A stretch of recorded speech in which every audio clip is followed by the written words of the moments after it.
it's your buddy Peace and Harmony with you here today. Zooming in on the topic of picking up the pieces after experiencing a narcissistic relationship, narcissistic abuse.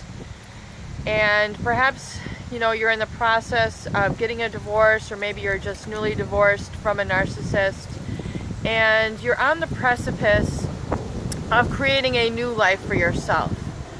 This can be a very painful time, and it can also be a very exciting time. And really, the recovery process can vary from person to person. Some people have no grief, some people have no regrets, they have no lingering sort of depression or anxiety after the relationship. They're just glad to be out of the relationship.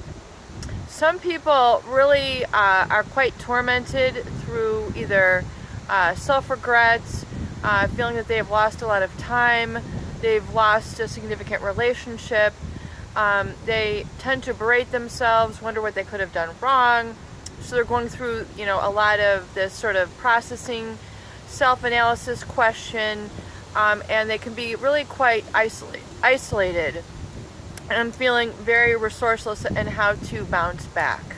So really, how do you bounce back if you're having a struggle? Or how do you, if you're excited, and you're feeling energized, that's a positive thing too. But how can you also make sure you recover and then also not continue to attract the same type of person in your relationship? And once again, I do offer individual consulting. So if you would like a more custom, personalized approach, please do email me at peaceandharmonynow@gmail.com. And I'd be happy to work with you. I have received a number of inquiries, so I just want to give you my email so you can set that up. However, looking at the specific situations here, so, number one I want to address is how to make sure that you do not continue to attract this type of person into your life again. Because what I have come to realize is that once someone has been in this sort of narcissistic relationship with someone who's narcissist abuser, someone who has controlled them, manipulated them, they've been through a lot of,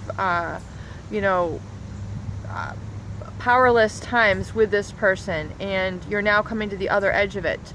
Realize that there's a situation oftentimes called codependency, which can feed into this cycle, where essentially, your needs, your interests have all been subjugated, have all been submerged, essentially shut out from the relationship. And chances are you've been extremely disempowered or not able to really, live your authentic self, live your authentic life. It's been constantly a sacrifice for this narcissist, where you endured either, years of conflict, fighting, personal self-sacrifice. Things just did not work out in a balanced manner.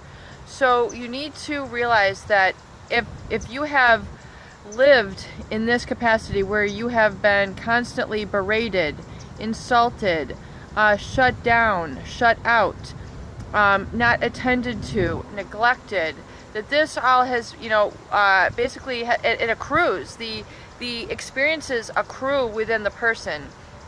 And really, unbeknownst to them, they have what is considered a victim mentality. A victim mentality means, I'm not good enough, I'm not lovable, I'm weak, I'm not strong enough, my needs don't matter, it's difficult for me to speak up in relationship, it's difficult for me to be heard, I'm nervous around people, I'm scared around people, I'm afraid to meet people, they might find out X, Y, and Z about me, they might find out that I'm abused and I feel damaged, I don't want them to know my past.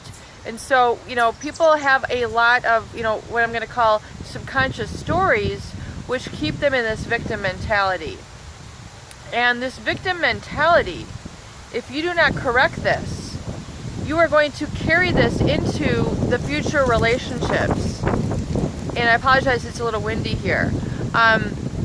But until you really correct and process this victim mentality and really, plug in and utilize a lot of the tools here that we discuss on this channel, you're going to continue to bring that into future relationships, where you're then going to basically create the same role for yourself. Unbeknownst to you, you're going to create that same role for you in the next relationship, which you absolutely positively do not want to do. You do not want to continue to learn this lesson again and again, or make this mistake again and again of, trying to, forming a new relationship with another abuser, another person who is going to take you through the same patterns of disappointment, of attachment, and then abuse and discard, and that whole cycle again. So you need to really work on yourself and identify the behaviors, the thoughts, and the emotions within you that lead into that victim mentality. Because there's a lot of beliefs subconsciously that create that sort of mentality, or what I call actually a victim identity, which a lot of people don't realize that they carry that around with them, and they're very disempowered. And it's my whole goal of your channel is to help you through that victim identity, that victim mentality, to get out of there, to get the heck out of there. That's not the identity that is serving you. That is not what your higher self wants for you. And you need to actually have some tools. You actually need to have some knowledge. You need to have some strategies to utilize and help get you to the other side of that. And so that, your unconscious,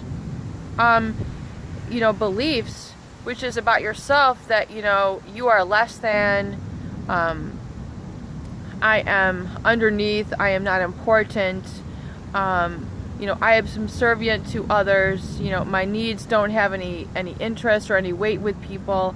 So these are a lot of the unconscious beliefs that one needs to really realize if they're directing their life, and you have to extract them. You have to pull them like weeds out of a garden.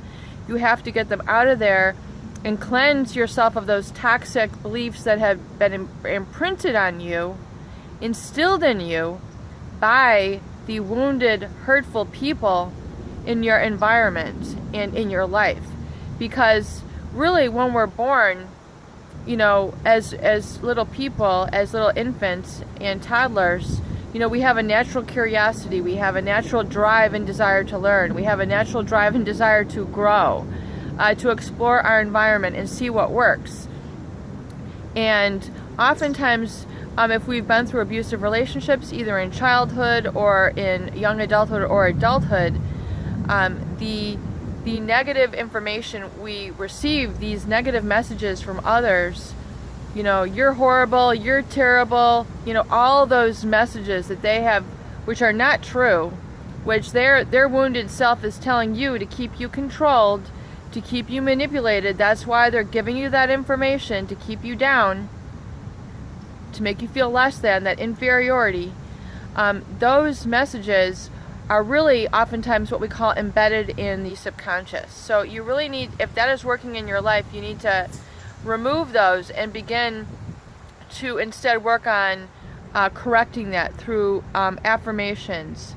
And a lot of those are in tools here that I'm discussing here on this channel, as well as the recovery journal, the recovery date, a lot of the other tools that I itemize here. So that is one of the first things, is learning that, and then we're going to explore other aspects of healing in another video, because I don't want to take you too long here.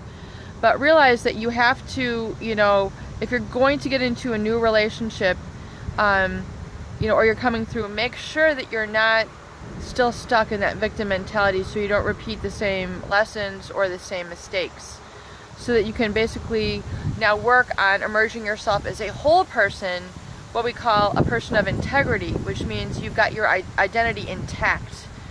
You are okay as you are, as a independent person, as a individual, and is that core strength that we're developing here.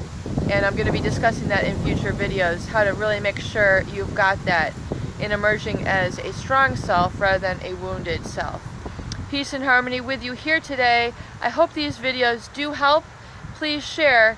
Please subscribe for more great tools, videos, discussions, and support.